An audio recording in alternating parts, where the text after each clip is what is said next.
Hello student, welcome to my channel Sarvan lecturer. आज का ये वीडियो क्लास 10 साइंस के लिए सबसे ज्यादा इंपॉर्टेंट है, क्योंकि आज के इस वीडियो में हम लोग सबसे पहले डिस्कस करेंगे जितने भी मोस्ट इंपॉर्टेंट बहुविकल्पीय प्रश्न हैं। फिर हम लोग बहुत सारे अति लघुत्तरीय प्रश्नों को डिस्कस करेंगे जो बोर्ड एग्जाम के लिए सबसे ज्यादा इंपॉर्टेंट है, और फिर हम लोग जो आपकी मोस्ट इंपॉर्टेंट लघुत्तरीय प्रश्नों को डिस्कस करेंगे जो बोर्ड एग्जाम के लिए बहुत ही ज्यादा इंपॉर्टेंट है। और हम लोग आज लॉन्ग क्वेश्चन को भी डिस्कस करेंगे। बहुत सारे क्वेश्चंस हैं क्लास 10 साइंस का, और ये सारे क्वेश्चंस बोर्ड एग्जाम में 100% आएंगे। तो इस वीडियो को आपको लास्ट तक देखना है, वीडियो को लाइक कर देना है, चैनल बनाए हो सब्सक्राइब कर लेना है, ठीक है। सारे क्वेश्चंस हम लोग स्टेप बाय स्टेप देखेंगे। पहला प्रश्न आपके सामने है, ये पहला क्वेश्चन आपसे कह रहा है कि लौह चूर्ण पर तनु हाइड्रोक्लोरिक अम्ल, यानी कि जो आपका लोहे का चूर्ण है और उस पर आप तनु हाइड्रोक्लोरिक अम्ल, ठीक है, ध्यान से पढ़ना, डालने से क्या होता है, सही उत्तर का निशान लगाइए। हो सकता है कि मैंने पहले भी पढ़ाया हो, तो कोई दिक्कत नहीं, आपको रिवीजन करना है, सारी चीजें बार बार पढ़ना है, ठीक है। यहां पहला ए ऑप्शन है हाइड्रोजन गैस एवं आयरन क्लोराइड बनता है। बी ऑप्शन है क्लोरीन गैस एवं आयरन हाइड्रोक्साइड बनता है। एंड सी ऑप्शन है कोई अभिक्रिया नहीं होती है। एंड डी ऑप्शन है आयरन लवण एवं जल बनता है।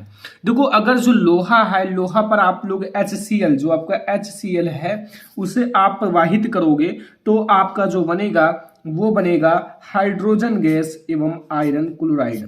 यही आपका बनेगा और यही आपका करेक्ट आंसर हो जाएगा। ओके, अगला क्वेश्चन देखो। अगला क्वेश्चन आपसे क्या कह रहा है, क्वेश्चन नंबर 2, कि पेयजल को जीवाणु रहित बनाने में प्रयोग किया जाता है।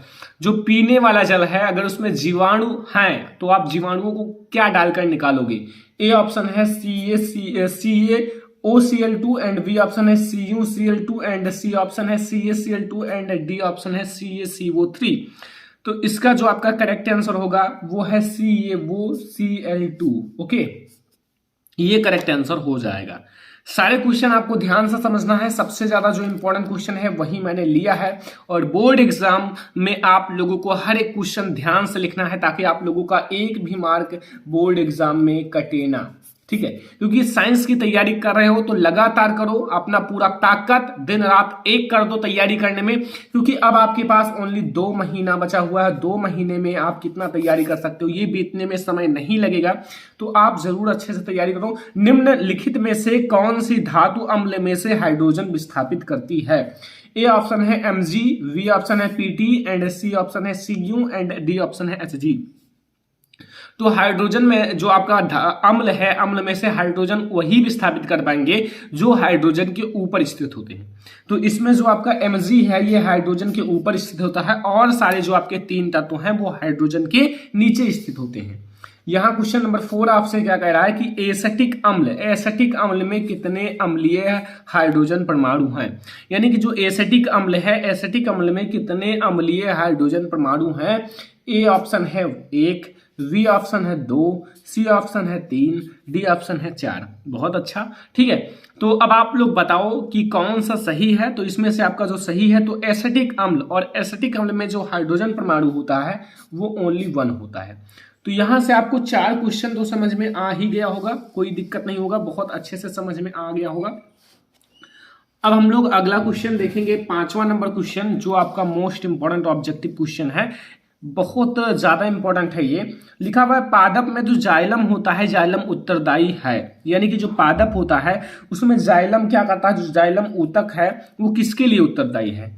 ए ऑप्शन है जल का वहन, बी ऑप्शन है भोजन का वहन, सी ऑप्शन है अमीनो अम्ल का वहन, डी ऑप्शन है ऑक्सीजन का वहन।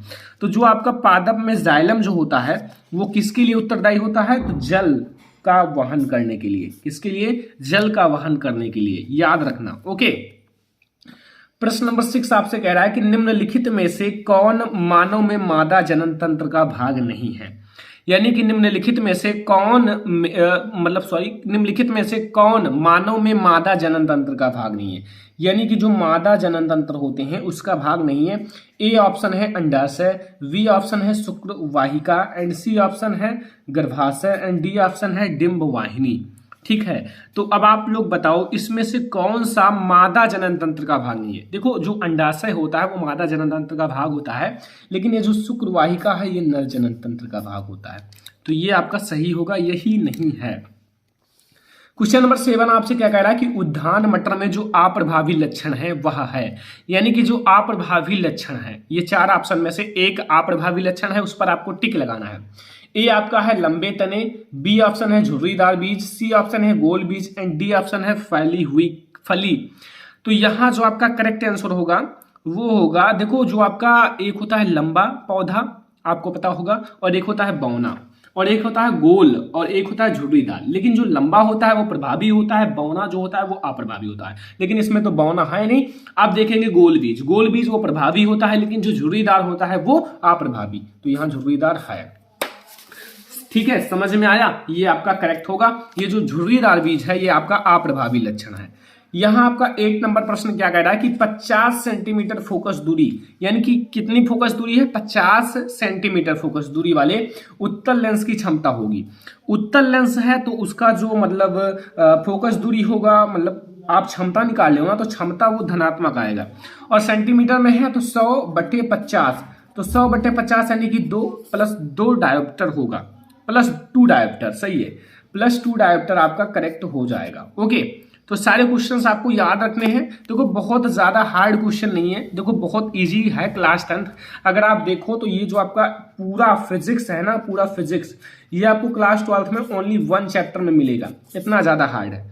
देखो क्लास 10th इजी है, क्लास 12 हार्ड है। क्लास 12 इजी हो जाएगा, जब आप आगे बीएससी में पहुंचोगे तो वो हार्ड लगेगा।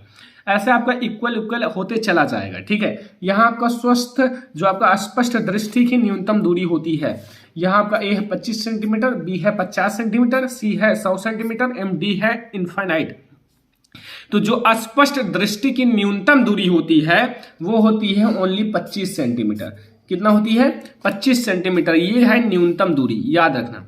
और यहां हमारा क्वेश्चन नंबर 10 क्या कह रहा है कि एक अश्व शक्ति बराबर है, यानी कि जो एक अश्व शक्ति वो कितने वाट के बराबर होती है। ये ऑप्शन है 726 वाट, बी ऑप्शन है 746 वाट, सी ऑप्शन है 736 वाट एंड डी ऑप्शन है 756 वाट। तो एक अश्व शक्ति जो होता है, मतलब एक घोड़े जो होते हैं, घोड़े की शक्ति वो केवल होता है 746 वाट, बहुत ज्यादा शक्ति होती है 746 वाट। तो यहां से पहले हम लोगों ने जितने मोस्ट इंपोर्टेंट ऑब्जेक्टिव क्वेश्चन थे वो मैंने डिस्कस कर लिया, जो बोर्ड एग्जाम में बार बार पूछे जाते हैं। अब हम लोग अति लघुत्तरीय प्रश्नों को देखेंगे, जो बोर्ड एग्जाम के लिए बहुत ही ज्यादा इंपॉर्टेंट है। तो अति लघुत्तरीय प्रश्नों को आप देखो, ये जो पहला प्रश्न है बहुत ज्यादा इंपॉर्टेंट है, तो आपको थोड़ा सा ध्यान देकर इस क्वेश्चन को समझना चाहिए। ठीक है, पहले देखो लिखा क्या है कि योगात्मक अभिक्रिया को उदाहरण देकर समझाइए। जो योगात्मक अभिक्रिया होता है उसको आपको उदाहरण देकर समझाना है। तो उदाहरण देकर आप समझा सकते हो, बहुत ज्यादा इजी है। तो सबसे पहले आप समझो कि आखिर योगात्मक अभिक्रिया होता क्या है। योगात्मक अभिक्रिया होता क्या है कि योगात्मक अभिक्रिया में जो पदार्थ होते हैं, पदार्थ आपस में संयोग करके, योगात्मक मतलब होता है जुड़ना, योग होना। और यहां वही बताया जा रहा है कि योगात्मक अभिक्रिया में जो पदार्थ होते हैं आपस में संयोग करके एक पदार्थ बनाते हैं। जैसे 2 हैं, मतलब चाहे जितने पदार्थ हैं वो आपस में संयोग करेंगे और ओनली वन पदार्थ बनाएंगे, और कोई अन्य पदार्थ नहीं बनता है, और कोई अन्य पदार्थ नहीं बनेगा। जैसे अगर आपसे एग्जांपल की बात की जाए तो यहाँ CH2 और डबल बॉन्ड CH2 ये एक ही है। ठीक है, CH2 और इसे हम लोग कहते हैं एथिलीन। क्या कहते हैं, एथिलीन। और इसमें आपको रिएक्शन कराना है H2 का, किसका, हाइड्रोजन का। और जब आप इसका रिएक्शन कराते हो यहाँ आप Na यानी कि सोडियम की उपस्थिति ले लो 200 डिग्री सेल्सियस से। तो यहां जब आप 200 से 300 डिग्री सेल्सियस लोगे तो आपका ओनली 1 प्रोडक्ट बनेगा। ठीक है, जैसे अगर यहां आप ये दोनों मिलाकर जो बनेगा वो CH3 and single bond CH3, और ये जो आपका है ये है एथेन। क्या है, 2 कार्बन की संख्या है, तो इसे हम लोग एथेन कहते हैं। तो यहां आप लोग देख सकते हो, यहां एथिलीन और हाइड्रोजन मिलकर क्या बनाते हैं, एथेन। ठीक है, समझ में आया। कोई दिक्कत कोई प्रॉब्लम हो तो पूछ सकते हो। अब देखो यही चीज यहां बताया गया है, यहां ये और ये मिलकर क्या बनाते हैं, एथेन। अब यहां जो उत्प्रेरक है वो Na है और 200 से 300 डिग्री सेल्सियस यहां ऊष्मा लिया गया है, ताप। ठीक है, ये है हमारा पहला अति लघुत्तरीय प्रश्न जो बोर्ड एग्जाम के लिए बहुत ही ज्यादा इंपॉर्टेंट है। अगर आपने पहले भी पढ़ा हो तो कोई दिक्कत नहीं, आपका रिवीजन हो गया। ठीक है, अगला क्वेश्चन देखो, क्वेश्चन नंबर 2 आपसे क्या कह रहा है। क्वेश्चन नंबर 2 कह रहा है कि परिवार नियोजन से आप क्या समझते हो। देखो, परिवार नियोजन से आप क्या समझते हो, छोटे परिवार के महत्व को समझाइए। देखो, परिवार नियोजन आपको पता होगा, परिवार नियोजन, परिवार को नियोजित करना। जैसा आप देख रहे हो कि लगातार जनसंख्या में वृद्धि हो रही है, इससे जो है ना काफी ज्यादा प्रदूषण भी फैल रहा है और भी बहुत सारी समस्याएं आ रही हैं। तो परिवार कल्याण यानी कि परिवार कल्याण हेतु बच्चों की संख्या सीमित कर, जो परिवार कल्याण हेतु बच्चों की संख्या सीमित कर परिवार को नियोजित करने की प्रक्रिया को परिवार नियोजन कहते हैं। ओके, कि क्या कह रहा है कि परिवार कल्याण हेतु बच्चों की संख्या सीमित कर परिवार को नियोजित करने की प्रक्रिया को परिवार नियोजन कहा जाता है। और आपको पता है, यदि परिवार में बच्चों की संख्या सीमित होगी तो वह परिवार अधिक सुखी और रहन सहन अच्छा होगा। अगर किसी कोई इतना पैसे नहीं है और उसके पास 6-7 बच्चे हों तो फिर उसका रहन सहन भी अच्छा नहीं होगा और सुखी भी नहीं होगा। तो इसीलिए बच्चों की संख्या सीमित रखना चाहिए, ज्यादा बच्चे भी ना हो ताकि आपका रहन सहन बिगड़ जाए। ठीक है, और सुखी भी ना हो। तो ये है हमारा परिवार नियोजन और छोटे परिवार के महत्व। ठीक है, अब हम लोग अगला क्वेश्चन देखेंगे। अगला क्वेश्चन यानी कि क्वेश्चन नंबर 3, ये आपको ध्यान से समझना है। छोटा सा क्वेश्चन है लेकिन बच्चे इसमें डिसमिस जरूर हो जाते हैं, मैंने भी देखा है। देखो लिखा क्या है, बहुत ज्यादा इंपॉर्टेंट है। वायु के सापेक्ष किसी द्रव का क्रांतिक कोण 45 डिग्री है। कितना है? 45 डिग्री है। उस द्रव का अपवर्तनांक ज्ञात कीजिए। वो जो द्रव है उसका आपको अपवर्तनांक ज्ञात करना है। तो सबसे पहले लिखना है वायु के सापेक्ष द्रव का अपवर्तनांक। वायु के सापेक्ष द्रव का अपवर्तनांक। देखो जो अपवर्तनांक होता है वो 1/sin होता है। क्या होता है? 1/sin। और यहाँ जो आपका 1/sin, और यहाँ ये आपका sin जो है क्रांतिक कोण है, वो क्रांतिक कोण का डिग्री दिया हुआ है। कितना दिया हुआ है? 45 डिग्री। तो यहाँ जो C है ये क्रांतिक कोण है। अब देखो यहां अब आप लोग लिखो बराबर 1/sin 45 डिग्री। क्या लिखोगे? sin 45 degree. और sin 45 डिग्री का मान क्या होता है? 1/√2। ठीक है, यहाँ √2, 1/√2 इसका होता है। किसका? sin 45 डिग्री का। और इससे अगर आप लिखोगे तो यहाँ जो √2 होगा यही आंसर हो जाएगा, √2। देखो बहुत इजी तरीका है, लेकिन यही बच्चे डिसमिस कर जाते हैं और बच्चों का नंबर कट जाता है। ये जो है ना, ये चीज समझना है क्योंकि ये क्वेश्चन बार बार रिपीट हो रहा है। तो ये है हमारे मोस्ट इंपोर्टेंट जो अति लघुत्तरीय प्रश्न, जो बोर्ड एग्जाम के लिए बहुत ही ज्यादा इंपॉर्टेंट है और बोर्ड एग्जाम में 100% आएगा। इसमें से आपको क्वेश्चन देखने को मिलेगा। ठीक है, अब हम लोग देखेंगे जो आपका लघु उत्तरीय प्रश्न है। सबसे पहले हम लोग ये जो सबसे मोस्ट इंपॉर्टेंट लघु उत्तरीय प्रश्न है पूरे बुक का, ये बहुत ज्यादा इंपॉर्टेंट क्वेश्चन है कि साबुनीकरण पर टिप्पणी लिखिए या साबुनीकरण पर संक्षिप्त टिप्पणी कीजिए। ये बहुत ज्यादा इंपॉर्टेंट क्वेश्चन है और आपको ध्यान से समझना होगा ये क्वेश्चन। अगर आपको नहीं समझ में आ रहा होगा तो कमेंट कर देना। ठीक है, इसका एक वीडियो ऑलरेडी बन भी चुका है। ओके, और इसे आज हम लोग ध्यान से समझना आप लोग बस। देखो साबुनीकरण, साबुनीकरण यानी कि साबुन का निर्माण करना। देखो लिखा क्या है, इसका उत्तर समझो। उच्च अणुभार वाले मोनोकार्बोक्सिलिक अम्लों के सोडियम तथा पोटेशियम लवण साबुन कहलाता है। क्या कह रहा है कि उच्च अणुभार, इसका अणुभार क्या हो? उच्च हो। और उच्च अणुभार वाले मोनोकार्बोक्सिलिक अम्ल क्या है? मोनोकार्बोक्सिलिक अम्ल के सोडियम तथा पोटेशियम लवण को साबुन कहा जाता है। सोडियम तथा पोटेशियम लवण को साबुन कहा जाता है। और ये तेलों और वसाओं के NaOH या KOH द्वारा जल अपघटन से प्राप्त किए जाते हैं और इस क्रिया को साबुनीकरण कहते हैं। यही क्रिया जो होती है, पूरी जो आपकी क्रिया है, यही साबुनीकरण कहलाता है। कोई दिक्कत नहीं है, आपको 2 से 3 बार सुबह उठकर याद कर लो, फिर आपको ऑटोमेटिक याद हो जाएगा। इससे ज्यादा हार्ड है इसका रिएक्शन, जो अभी आपको समझाऊंगा। ठीक है, 3 चरणों में है। तो सबसे पहले मैं सोच रहा हूं कि ये तो समझ लो कि जो आपका उच्च अणुभार वाले मोनोकार्बोक्सिलिक अम्लों के सोडियम तथा पोटेशियम लवण साबुन कहलाता है, और ये तेलों और वसाओं के तनु NaOH और KOH द्वारा जल अपघटन से प्राप्त होता है, और इस क्रिया को साबुनीकरण कहते हैं। अब यहां लेना है आपको वसा। वसा मतलब है ट्राई सिटेरिन। ठीक है, तो यहां आप लोग ले लो साबुन बनाने की रासायनिक अभिक्रिया। तो यहां CH2, ठीक है, OCO C17H35। ओके, फिर आपको यहां सिंगल बॉन्ड लगाना है। फिर आपको लेना है CHOCO C17H35। फिर आपको एक सिंगल बॉन्ड लगाना है यहां, फिर ऊपर वाला ही लिख देना है, ऊपर जो लिखा हुआ है CH2OCO C17H35। ये 2 थोड़ा पास में लिख दो। ठीक है, अब यहां प्लस NaOH लेना है। NaOH कहीं कहीं है, सॉरी 3 लिख दो आगे, अब यहां प्लस लगा लो। यहां जो कहीं कहीं 3 NaOH लिखा रहता है, कहीं कहीं 3 NaOH और कहीं कहीं नहीं लिखा रहता है। ओके, तो यहां आपका यहां जो बनेगा वो ग्लिसरॉल बनेगा। सबसे पहले आपको लेना है यहां CH2OH,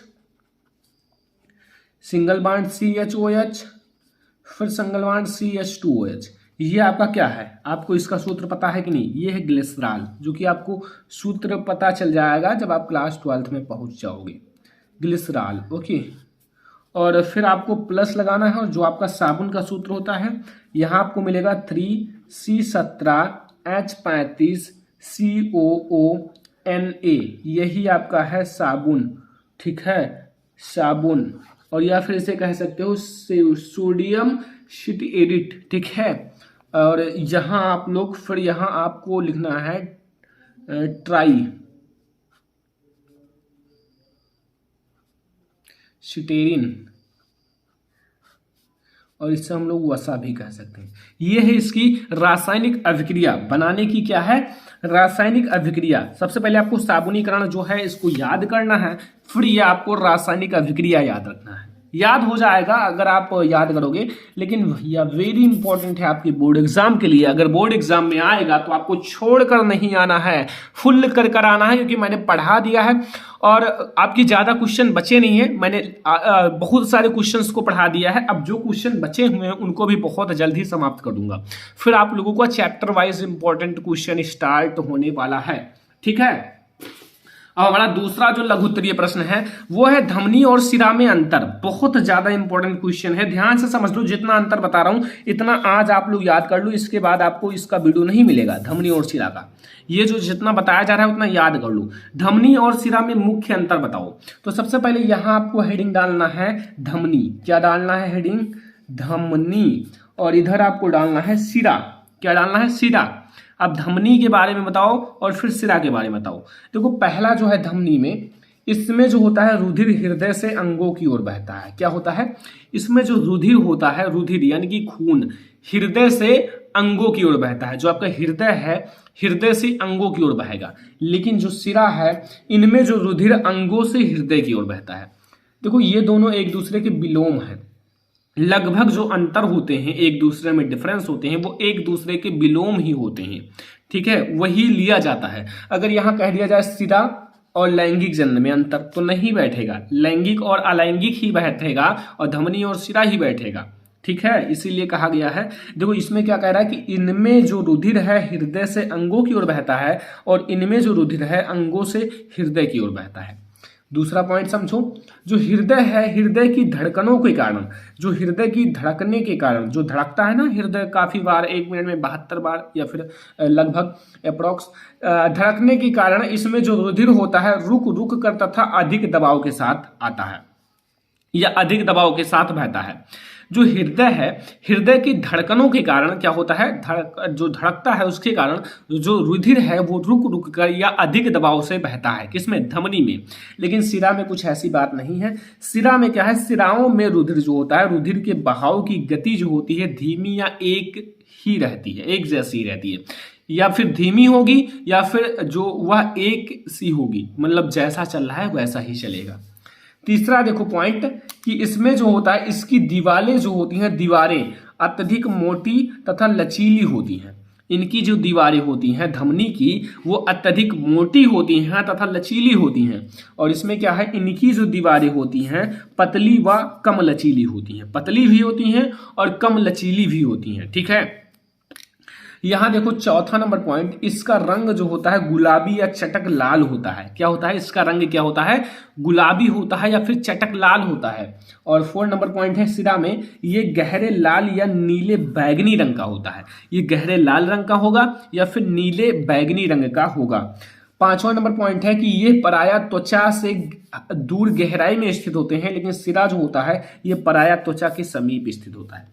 तो मैंने 5 डिफरेंस बता दिया। बोर्ड एग्जाम में 4 डिफरेंस ज्यादातर पूछा जाता है, 4 मुख्य अंतर और 4 नंबर का। लेकिन मैंने आपको 5 इसलिए बता दिया कि 5 में से 4 याद रहेगा, 5 में से 5 याद रहेगा, कुछ तो याद ही रहेगा।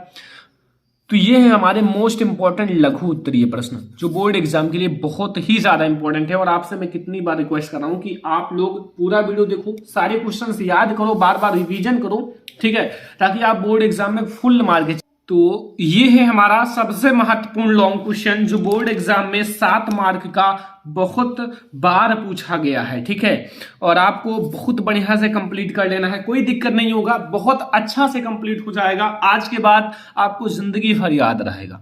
लिखा क्या है, बेकिंग पाउडर या फिर जो खाने वाला सोडा होता है का रासायनिक नाम, मैं आपको रासायनिक नाम भी बताऊंगा, अणुसूत्र भी बताऊंगा और अणुभार भी बताऊंगा, और इसके बनाने की विधि भी बताऊंगा, और भौतिक गुण भी बताऊंगा, रासायनिक गुण भी बताऊंगा, और उपयोग भी बताऊंगा। सब कुछ समझ जाओगे, ओनली आप लोग ध्यान से समझो बस। लिखा क्या है कि रासायनिक नाम, रासायनिक नाम इसका क्या है समझो। जो बेकिंग सोडा होता है, सबसे पहले आपको समझना है कि इसका सूत्र क्या होता है, अणुसूत्र। अगर आप अणुसूत्र जान जाओ तो सब कुछ जान जाओगे। अणुसूत्र जो होता है वो होता है NaHCO3। अब इसका रासायनिक नाम क्या होगा, Na से सोडियम, H से क्या होता है, H से होता है बाई, और CO से कार्बोनेट, तो sodium by carbonate, sodium by carbonate. Okay, क्या दिक्कत है, ये तो समझ में आ गया, सोडियम बाई कार्बोनेट। और यहां जो इसका अणुभार होता है वो 84 होता है। ठीक है, 84। ओके, समझ में आया, ये सारी चीजें आपकी हो चुकी हैं।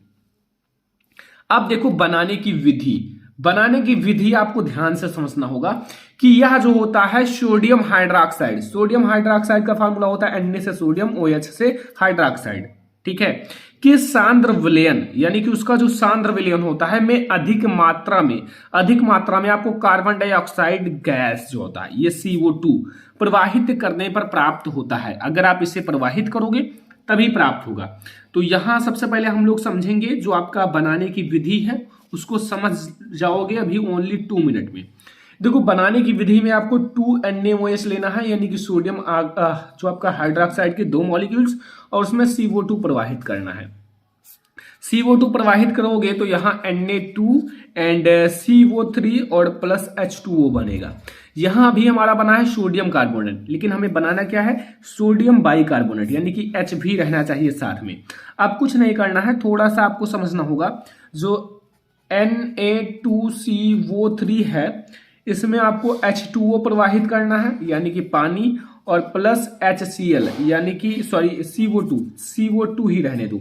जो ये आपका CO2 है, CO2 ही रहने दो, और यहाँ केवल पानी बीच में जोड़ लो। ठीक है, तो यहाँ आपका जो बनेगा वो बनेगा 2NaHCO3, बस पूरा आपका बन जाएगा जो बनना था। यही आपका क्या है, सोडियम बाइकार्बोनेट 2NaHCO3। सारे बैलेंस हैं। देखो यहाँ Na की मात्रा 2 है, यहाँ भी 2 Na है, Na2 आगे लगा हुआ है, और यहाँ H कितना है 2, तो यहाँ भी H कितना है 2। अब O की संख्या कितनी है 2, एंड 1 3 3 6, तो यहाँ 3 और 2 में मल्टीप्लाई होगा 6। सारे चीज बैलेंस है, और ये है बनाने की पूरी विधि।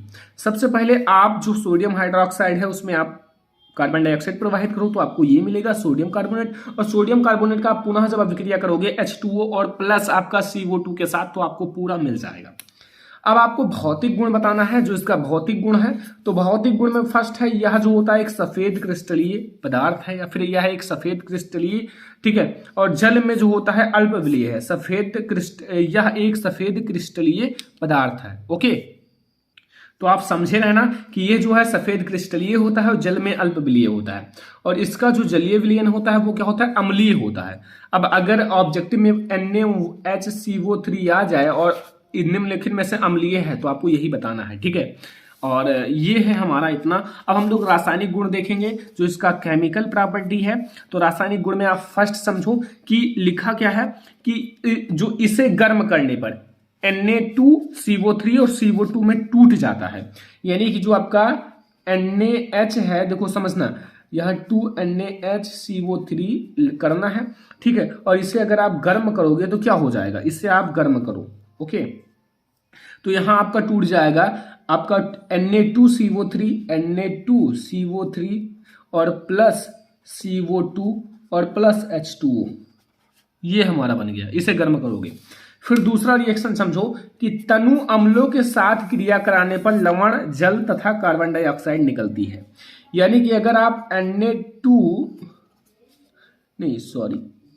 ये है NaHCO3, ठीक है, ये आपका है, और इसे आप HCl के साथ अभिक्रिया कराओगे। यानी कि HCl क्या है, यही अम्ल है, और यहां लिखा हुआ है ये तनु अम्लों के साथ, तो यहां मैंने अम्ल के साथ भी रिएक्शन करा दिया, तो हमारा NaCl यानी कि लवण बनेगा, सीधा लिखा हुआ है लवण। जल भी बनेगा ना, तो फिर जल भी बना दो, H2O, जल भी बन गया, और प्लस CO2 बाहर निकलेगा, CO2, बस हो गया। सब कुछ आपका बहुत इजी है, इसलिए मैं आपको अच्छे से बता दिया। अब उपयोग समझ लो। उपयोग में नंबर फर्स्ट है प्रयोगशाला में अभिकर्मक के रूप में और अग्निशामक के रूप में। मैंने 2 उपयोग बता दिया जो मोस्ट इंपॉर्टेंट है। तो ये हमारा आज का जो मोस्ट इंपोर्टेंट वीडियो है, इसमें मैंने आपको ऑब्जेक्टिव जो आपका बहुविकल्पीय, अतिलघुत्तरीय, लघुत्तरीय, दीर्घोत्तरीय सारे प्रश्नों को डिस्कस कर दिया कि आप लोग हमेशा याद रखो जितने क्वेश्चंस इसमें बताया गया है, ये बहुत ज्यादा इंपॉर्टेंट है। तो आपको इस वीडियो को ज्यादा से ज्यादा लाइक करना है, शेयर करना है अपने फ्रेंड्स के साथ, चैनल पर यहाँ सब्सक्राइब कर लेना। और हाँ, अगर आप लोगों को किसी और सब्जेक्ट में दिक्कत है तो कमेंट कर देना कि मैं आप लोगों को और भी वीडियो प्रोवाइड कर सकूं। तो फिर चलो, फिर मिलते हैं किसी और नेक्स्ट वीडियो में, तब तक के लिए धन्यवाद।